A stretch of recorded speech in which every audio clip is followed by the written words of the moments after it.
Assalamualaikum warahmatullahi wabarakatuh.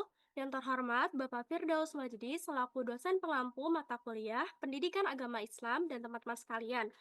Perkenalkan kami dari kelompok 3 yang akan memaparkan materi bab 4 mengenai peran agama dalam kehidupan manusia. Sebelum dimulai, izinkan kami untuk memperkenalkan diri kami terlebih dahulu. Perkenalkan, nama saya Aulidia Sapitri dari Pendidikan Biologi A. Perkenalkan, nama saya Faiza Rida Mutia dari Pendidikan Biologi B. Perkenalkan, nama saya Rahmatul Syifardi dari Pendidikan Biologi B. Perkenalkan, nama saya Rivala Prasetya dari Pendidikan Biologi B.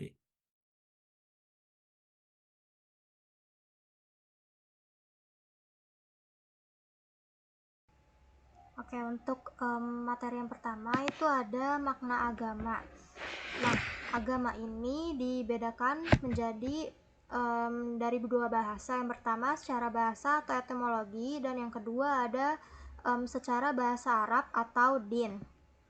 Secara bahasa atau etimologi dari bahasa Sanskerta berasal dari kata a yang artinya itu tidak dan gama yang artinya kacau. Jadi agama ini berarti tidak kacau atau teratur. Diharapkan dengan adanya agama ini manusia hidupnya menjadi teratur atau menjadi damai dan tidak berantakan. Untuk bahasa Arab sendiri memiliki makna yang luas, diantaranya itu ada keadaan berhutang, setelahnya itu penyerahan diri, kuasa peradilan, dan juga kecenderungan alami. Untuk definisi menurut pandangan Islam, agama itu adalah suatu ketentuan ketuhanan yang menjadi panutan bagi pemeluknya, yang tujuannya itu untuk mengantarkan manusia menuju kebahagiaan di dunia maupun di akhirat. Untuk hakikat agama sendiri dalam kehidupan itu bukan hanya sekedar definisi. Agama juga lebih dari sekedar teori. Dan dalam agama ini, umat-umatnya ini diberi kebebasan dalam beragama. Contohnya itu ada umat agama Kristiani, agama Buddha, dan yang lain-lain. Dan agama ini juga terlibat dalam kehidupan nyata. Bisa di next slide.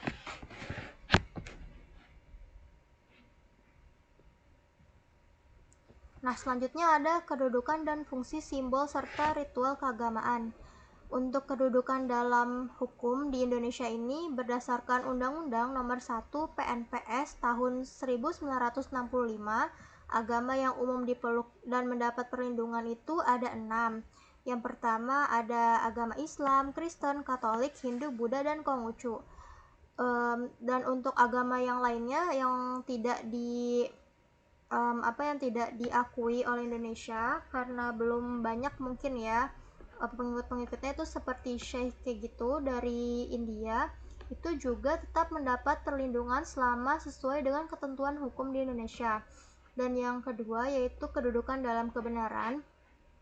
Untuk pengetahuan sendiri, kebenaran akan diterima akal dan dibuktikan dengan sikap. Untuk ilmu, kebenaran melalui proses ilmiah, yaitu melalui proses masalah, selanjutnya bisa diproses lagi ke observasi, hipotesis, eksperimen, dan lalu diolah menjadi teori. Untuk filsafat sendiri, kebenaran logis yang diperkuat dari dalil akli atau akal dan nakli atau wahyu. Dan yang keempat ini ada agama, yaitu kebenaran mutlak yang bersumber langsung dari wahyu Tuhannya. Yang ketiga ada kedudukan dalam perilaku manusia. Itu yang pertama ada hati, yaitu sebagai penguat sifat dan juga sikap bagi manusia. Yang kedua ini ada akal, yaitu sebagai alat berpikir untuk membedakan yang mana yang benar dan mana yang salah. Untuk yang ketiga ini ada filosofi, yaitu agama tanpa ilmu itu buta. Ilmu tanpa agama itu lumpuh. Bisa di next slide. Nah, selanjutnya ini ada fungsi-fungsi agama. Yang pertama ini menjadi pembimbing atau menjadi kompas dalam menjalani hidup. Yang kedua ini ada sebagai penolong, yaitu pemberi kekuatan saat menghadapi segala musibah, segala kesulitan. Dan yang ketiga ini ada penentram batin, yaitu sebagai sumber kedamaian jiwa agar jiwa tetap damai. Dan yang keempat ini ada pengendali moral atau sebagai tolak ukur dari uh, yang mana kita bisa membedakan sifat yang baik atau perilaku yang baik atau perilaku yang buruk nantinya dalam berlaku atau bertindak untuk segala hal. Bisa di next slide. Selanjutnya ada ritual keagamaan. Untuk definisi ritual sendiri itu adalah suatu proses kegiatan ibadah yang mana sudah diatur dalam ajaran agama untuk memperkuat iman. Di sini ada tujuan dan makna ritual. Yang pertama ada kedekatan ilahi, yaitu merasakan kehadiran Tuhan sehingga hatinya ini menjadi tenang dan damai. Yang kedua ini ada ketaatan, yaitu bentuk pengakuan bahwa seseorang telah menjalankan perintah agama dari Tuhannya. Yang ketiga ini ada orientasi masa depan atau ekskatologi, yaitu upaya manusia untuk mendapatkan kehidupan yang kekal atau abadi setelah kematian atau nanti di akhirat. Bisa di next slide.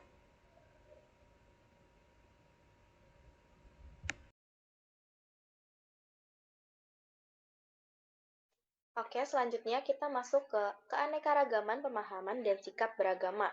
Seperti yang sudah dijelaskan tadi, di Indonesia ini memiliki banyak penganut dan banyak agama. Lalu, keragaman agama itu apa? Keragaman dalam beragama adalah cara menyikapi atau cara penyikapan atau pemahaman para penganut agama terhadap doktrin, kepercayaan, atau ajaran dari Tuhan tersebut. Yang tentu saja bersifat relatif dan pasti kebenarannya pun bersifat relatif. Karena hal ini, setiap penyikapan terkait oleh sosiokultural dan setiap lingkungan sosiokultural tertentu sangat mempengaruhi pemahaman seseorang tentang agamanya. Dari sinilah muncul keragaman pandangan dan pemahaman dari agama. Sehingga tentu saja memicu sikap toleransi terhadap keragaman yang mengedepankan untuk menjaga kerukunan antar umat beragama.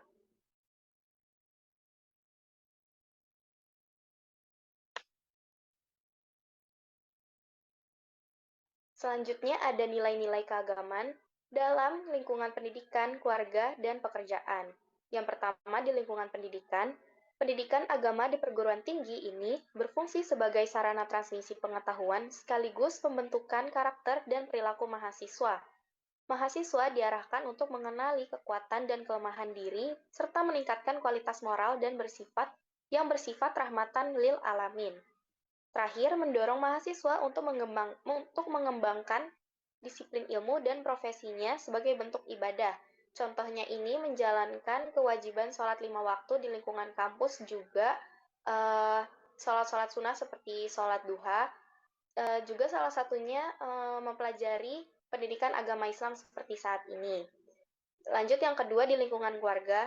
Keluarga adalah tempat paling utama dan pertama bagi anak untuk mendapatkan pendidikan karakter dan penanaman prinsip keimanan. Orang tua berkewajiban untuk membimbing dan mengarahkan anak dengan pendidikan iman, akhlak mulia, dan ibadah sejak dini. Contohnya, mengirim anak ke tempat pengajian anak. Bisa di tempat pengajian anak ini tidak hanya diajarkan untuk cara membaca Al-Quran, tapi juga ditanamkan akhlak-akhlak mulia sejak dini. Dan poin ketiga, menumbuh kembangkan potensi fitriyah yang dimiliki anak agar siap menghadapi tantangan di masa depan.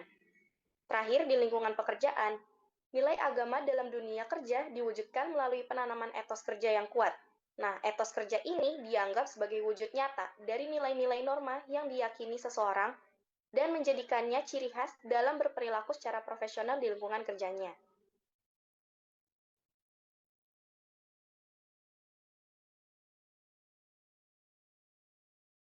Oke, selanjutnya adalah ta'abudi dengan ta'akuli dalam agama.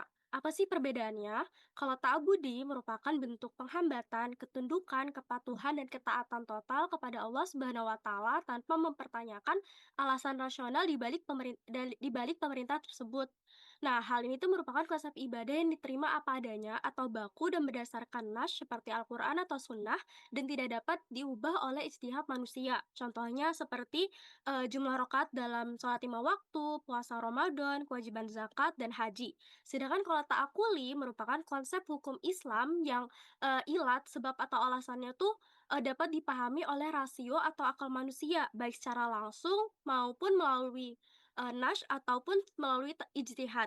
Nah, sehingga hukum tersebut tuh bisa beradaptasi dengan perubahan zaman. Contohnya seperti setiap hal yang berkaitan dengan bidang muamalah, seperti masalah kemasyarakatan, politik, kebudayaan, dan semua yang berkaitan dengan kepentingan umum.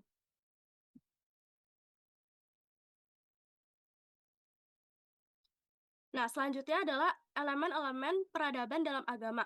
Makna peradaban sendiri dalam bahasa Arab merupakan buah dari setiap usaha yang dilakukan oleh manusia untuk memperbaiki kondisi hidupnya. Sedangkan definisi yang lebih ringkas dan padat diberikan oleh Yusuf Al-Qaradawi dalam bukunya Al-Sunnah Masdaran li Al-Ma'rifah wa Al-Hadoroh.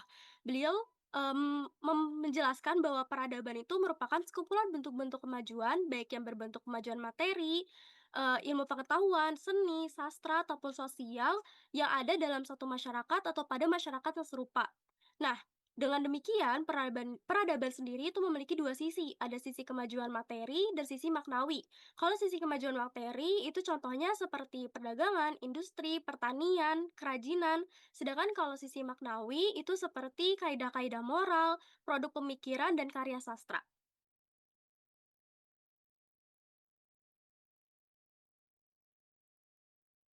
Selanjutnya adalah tiga pondasi dalam peradaban.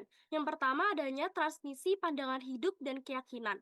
Nah, Islam itu membawa transformasi dari politeisme menuju tauhid, dari penyembahan manusia, batu, patung, dan berhala menjadi penyembahan hanya kepada Allah.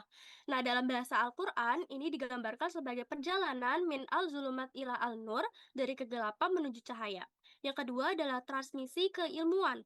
Perubahan ilmiah yang dimulai sejak wahyu pertama turun, yakni Iqra, Islam tuh menekankan bahwa pentingnya membaca, berpikir, menggunakan akal, dan merenung.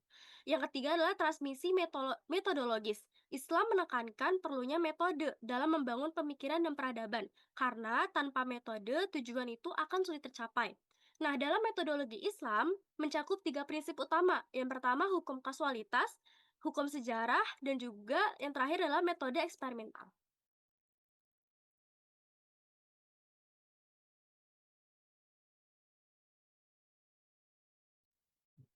Selanjutnya adalah praktik-praktik keberagaman dan implikasinya terhadap peradaban. Islam sendiri itu mewajibkan ada 5 rukun Islam. Yang pertama ada syahadat dan yang kedua ada sholat. Sholat merupakan ibadah wajib yang menjadi sarana mendekatkan diri kepada Allah. Melalui sholat, seseorang dilatih untuk disiplin, tertib, dan menjaga kebersihan lahir maupun batin. Nilai-nilai yang tergantung dalam sholat membentuk pribadi yang bertanggung jawab dan berakhlak baik. Jika nilai dalam sholat ini diterapkan secara luas, maka akan tercipta masyarakat yang tertib dan berperadaban.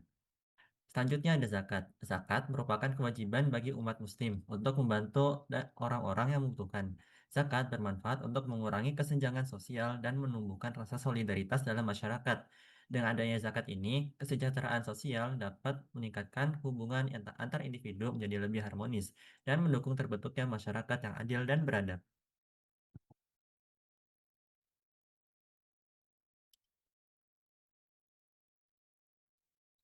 Selanjutnya ada membaca Al-Quran. Al-Quran sendiri menjadi sumber seluruh hukum dan ajaran Islam, menjadi rahmat, hidayah bagi seluruh manusia. Al-Quran itu selalu sesuai dengan kepentingan dan keutuhan dalam kehidupan. Al-Quran juga sangat penting bagi umat Islam karena memiliki kedudukan yang tinggi. Setelah umat Islam bersungguh-sungguh mempelajari, mengajarkan, dan mau mengamalkannya, serta mempunyai nilai ibadah ketika membacanya. Yang paling penting, manusia harus bisa mengambil substansi isi Al-Quran sebagai pendorong mengamati dan meneliti alam semesta sebagai awal dari peradaban yang maju. Selanjutnya ada membiasakan diri dengan akhlak yang baik.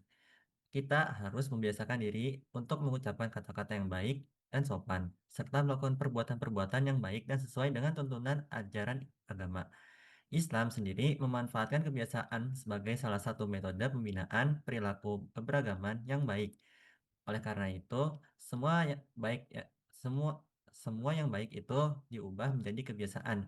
Kebiasaan yang baik pula membawa perkembangan kepada peradaban. Selanjutnya kita masuk pada kesimpulan dari materi ini. Yang pertama, agama sebagai landasan dari segala landasan.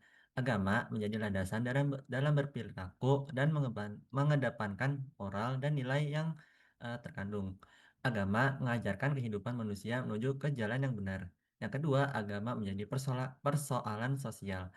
Apa yang dipahami dan dihayati berdasarkan kepribadian dan karakteristik setiap individu. Karena penghayatan dan pemahamannya bersifat individual, maka dari itu individu harus bersungguh-sungguh dalam mengetahui bahwa agama itu mempunyai peran penting dalam kehidupan sehari-hari. Yang terakhir, menjalani hidup dengan menyebarkan kebaikan terhadap sesama, dengan memberikan nilai moralitas yang baik, memaknai nilai toleransi antar umat beragama, serta saling tolong-menolong antar sesama, serta membangun kekuatan dalam diri dan menguatkan akal pikiran agar dapat membedakan mana yang baik dan mana yang buruk untuk diri kita sendiri dan sekitarnya.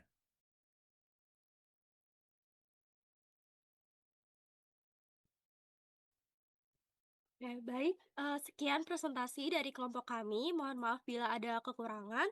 Wassalamualaikum warahmatullahi wabarakatuh.